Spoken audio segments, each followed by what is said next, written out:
The wedding in Napa Valley was supposed to be my brother's redemption. 43 missed calls in one night. At first, I thought it was just my mom being dramatic again. She loved calling in bursts, like emergencies were her hobby. I figured she wanted to gush about the vineyard, the flowers, the expensive nonsense they couldn't afford. But when I finally answered, I realized something had gone very, very wrong. Before the chaos, there was just silence. The low hum of my air conditioner in my Boston apartment. The faint glow of my laptop screen reflecting off the glass coffee table. It was 9:52 p.m. on a Wednesday, and I was finishing a quarterly risk report while my family live-streamed financial suicide across the country. My brother Jason had been posting non-stop for 2 days. There he was, laughing too loud, holding a glass of champagne he definitely didn't pay for, standing in front of a sprawling vineyard estate that looked like it belonged in a movie. Golden hills, white roses, a sunset that screamed money. Next to him stood his fiancée, Olivia. Perfect hair, perfect smile, perfect posture. She looked like someone who had never once checked a bank balance before making a decision. And Jason? He looked like a kid who had snuck into a party he couldn't afford to attend. I scrolled. There was my dad, shaking hands with men in tailored suits, pretending he belonged. There was my mom, wiping fake tears, hugging strangers like they were lifelong friends. There was a video of a string quartet playing near a marble fountain. My stomach tightened. I didn't need receipts. I didn't need invoices. I knew the numbers. I was a forensic accountant. Numbers didn't lie. People did. And my family had been lying. To themselves, to creditors, to me, for years. They had refinanced their house 3 times. They had taken out personal loans they never mentioned. They had borrowed money from me under the word temporary so many times it had lost all meaning. And now this. A destination wedding in Napa Valley. I hadn't gone.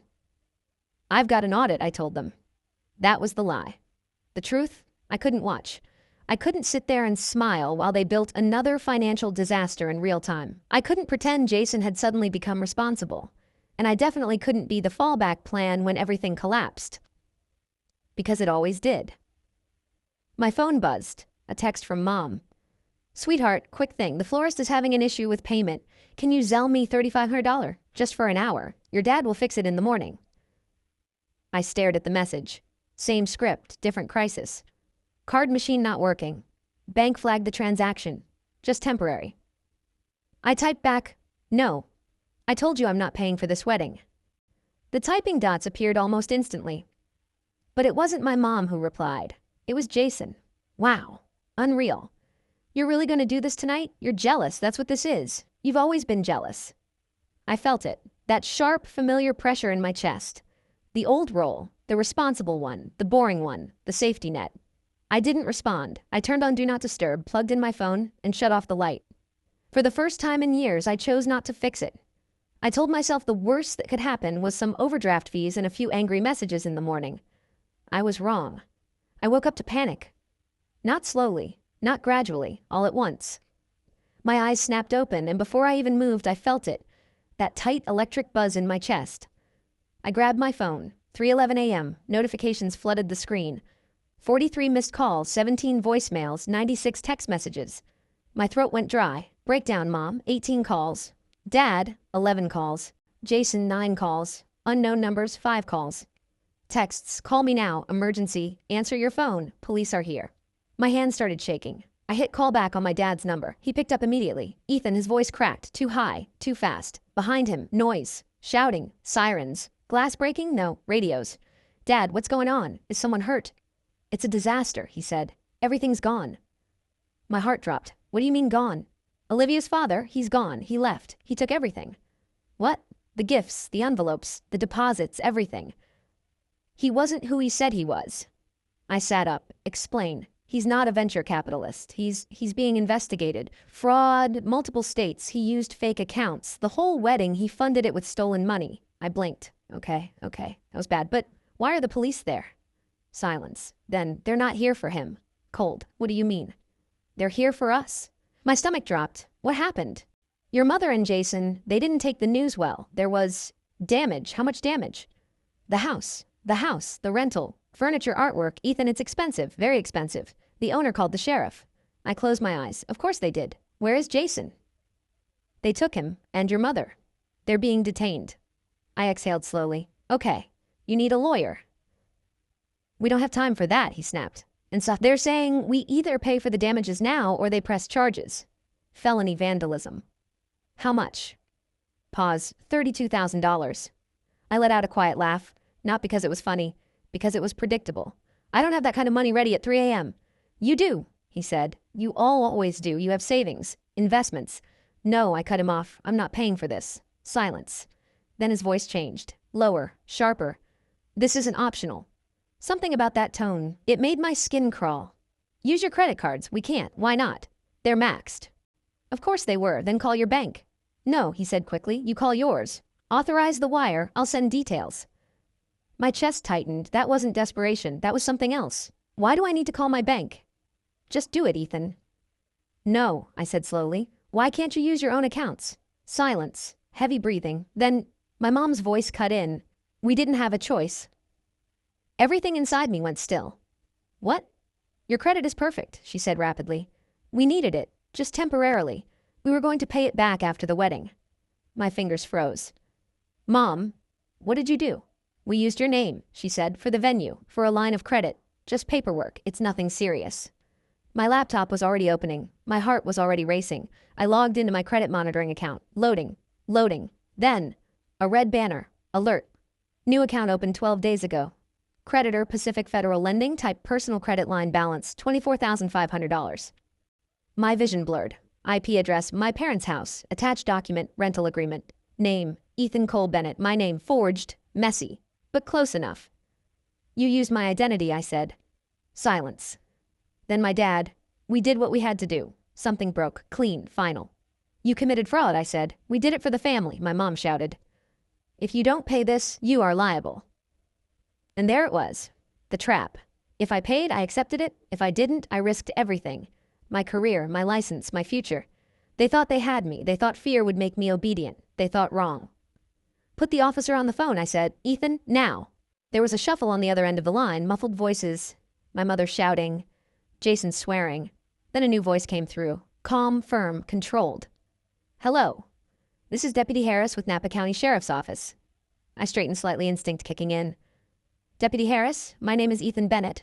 I am currently in Boston, Massachusetts. I am recording this call. A pause. Understood, sir. Your family indicated you would be handling the financial damages. No, I said. Silence. I am not paying anything. Another pause, longer this time. Then his tone shifted, less procedural, more attentive. All right, Mr. Bennett. Then how can I assist you? I inhaled slowly. This is a fraud case. The individuals currently with you have opened financial accounts in my name without my authorization. They forged my signature on a rental agreement and used my credit to secure the property. Behind him, I heard my mother scream, Ethan, stop. The sound cut off, like someone had pulled the phone away. I kept going. I have records showing I have been in Massachusetts for the past 6 months. I have not traveled to California. I did not sign any documents related to this event. Sir, the deputy said carefully, are you saying you are a victim of identity theft? Yes. The word felt clean, sharp, final. Another pause, papers rustling, voices murmuring in the background. Then, understood, in that case, we will need you to file an official report. We may also need a statement and supporting documentation. You'll have it, I said, within the hour. More shouting behind him. Jason's voice this time. You're seriously doing this? You're throwing us under the bus? I closed my eyes. I'm not throwing anyone anywhere, I said quietly. I'm stepping out of the way. Mr. Bennett, the deputy continued, given this information, the responsibility for damages will remain with the individuals on site until the investigation is complete. That's correct, I said, a beat. Then softer. Thank you for informing us. The line went dead. I didn't move for a few seconds. The apartment felt different, like the air had shifted, like something heavy had finally been removed. Then my phone exploded again. Calls, texts, voicemails stacking on top of each other. Jason, you're dead to me. Mom, how could you do this to your own family? Call me. Please, we can fix this. Unknown number. This is Olivia. I don't know what's happening, but your brother is saying, I didn't open it. I didn't read anything else. Instead, I opened my laptop again. Calm. Methodical. the way I handled every crisis. Step 1. Containment. I called my bank's fraud department. "Hi, my name is Ethan Bennett. I need to report identity theft and unauthorized credit activity." They transferred me immediately. I explained everything. Dates, accounts, IP addresses. I uploaded documentation, passport logs, utility bills, work records, proof I had never left Boston. Step 2. Isolation. I logged into all 3 credit bureaus, Experian, Equifax, TransUnion. I froze everything. No new accounts, no inquiries, no movement. Lock it all down. Step 3. Documentation. I filed a police report in Massachusetts. I flagged the California incident as related. I emailed copies to myself, to my attorney, to a secure backup. Step 4. Separation. This one took the longest. Not technically, emotionally. My phone was still vibrating non-stop, dozens of names lighting up the screen. Family.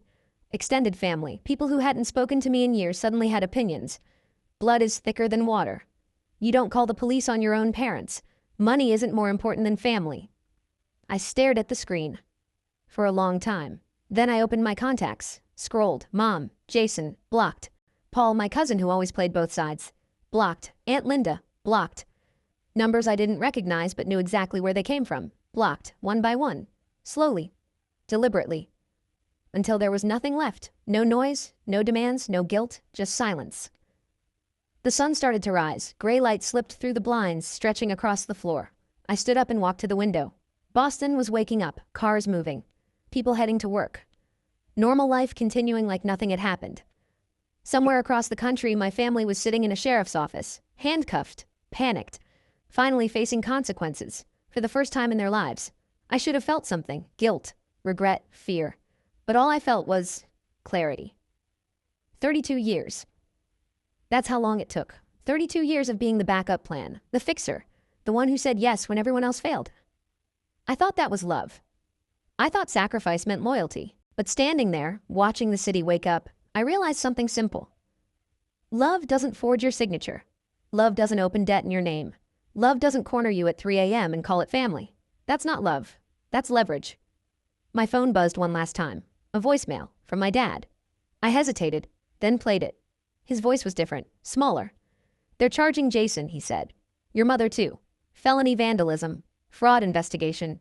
Ethan, please, just call me. We can still fix this. We're your family." I deleted the voicemail, without replying, without saving it, without replaying it. I went to the kitchen. Made coffee, black, no sugar, no cream. I stood there leaning against the counter, holding the mug in both hands. It was bitter, hot, real. Like everything finally was. For the first time in my life, there was no one to save, and no one left to save me from. Only me, and the life I had built, unaffected, untouched, mine.